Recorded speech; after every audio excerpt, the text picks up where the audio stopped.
روزہ رسول صلی اللہ علیہ وسلم پر ایک عرب دیہاتی حاضر ہو کر رب سے کچھ یوں دعا کرتا ہے۔ اس کے مانگنے کا انداز دیکھیے، الفاظ پر غور کیجیے، یقین جانیے رب سے مانگنے کا بھی ایک خاص فن، انداز اور ڈھنگ ہوتا ہے جو کہ اس گاؤں کے رہنے والے عربی سے سیکھنا چاہیے۔ اے اللہ، یہ آپ کے حبیب ہیں، میں آپ کا غلام ہوں اور شیطان آپ کا دشمن ہے۔ خدایا، اگر تو مجھے بخش دے گا تو تیرا حبیب خوش ہوگا، تیرا بندہ کامیاب ہوگا اور تیرا دشمن غمگین ہوگا۔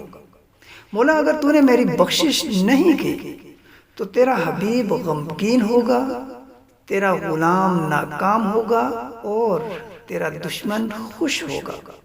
الہی، تیری شان اس سے بڑی ہے کہ تو اپنے حبیب کو غمگین کر دے، اپنے بندے کو ناکام اور اپنے دشمن کو خوش کر دے۔ میرے پروردگار، ہم عرب ہیں، ہمارے یہاں جب کوئی سردار فوت ہو جائے تو اس کی قبر پر غلاموں کو آزاد کیا جاتا ہے۔ یہ تو تمام جہانوں کے سردار محمد الرسول اللہ صلی اللہ علیہ وسلم کی قبر مبارک ہے۔ بس یہاں مجھ غلام کو جہنم کی آگ سے آزاد فرما دے، آمین۔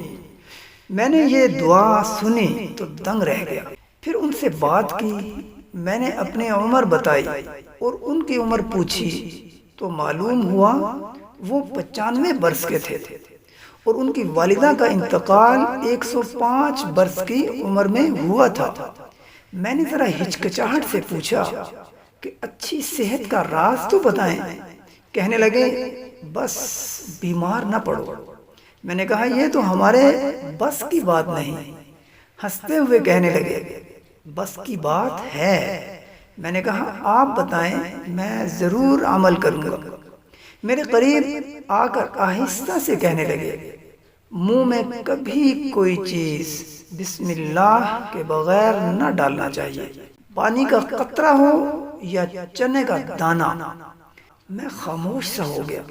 پھر کہنے لگے، اللہ تعالیٰ نے کوئی چیز بے مقصد اور بلا وجہ نہیں بنائی، ہر چیز میں ایک حکمت ہے اور اس میں فائدے اور نقصان دونوں پوشیدہ ہیں۔ جب ہم کوئی بھی چیز بسم اللہ پڑھ کر منہ میں ڈالتے ہیں تو اللہ اس میں سے نقصان نکال دیتا ہے۔ ہمیشہ بسم اللہ پڑھ کر کھاؤ پیو اور دل میں بار بار خالق کا شکر ادا کرتے رہو، اور جب ختم کر لو تو بھی ہاتھ اٹھا کر شکر ادا کرو۔ کبھی بیمار نہ پڑو گے انشاءاللہ۔ خیر، دیر ہو رہی تھی، میں سلام کر کے اٹھنے لگا تو میرا ہاتھ پکڑ کر کہنے لگے، کھانے کے حوالے سے آخری بات بھی سنتے جاؤ۔ میں جی کہہ کر پھر بیٹھ گیا۔ کہنے لگے، اگر کسی کے ساتھ بیٹھ کر کھانا کھا رہے ہو تو کبھی بھول کے بھی پہل نہ کیا کرو، چاہے کتنی ہی بھوک لگی ہو۔ پہلے سامنے والے کی پلیٹ میں ڈالو اور وہ جب تک لقمہ اپنے منہ میں نہ رکھ لے تم نہ شروع کیا کرو۔ میری ہمت نہیں پڑ رہی تھی کہ اس کا فائدہ پوچھوں، لیکن وہ خود ہی کہنے لگے، یہ تمہارے کھانے کا صدقہ ادا ہو گیا اور ساتھ ہی اللہ بھی راضی ہوا کہ تم نے پہلے اس کے بندے کا خیال کیا۔ یاد رکھو، غذا جسم کی اور بسم اللہ روح کی غذا ہے۔ اب بتاؤ، کیا تم ایسے کھانے سے بیمار پڑ سکتے ہو؟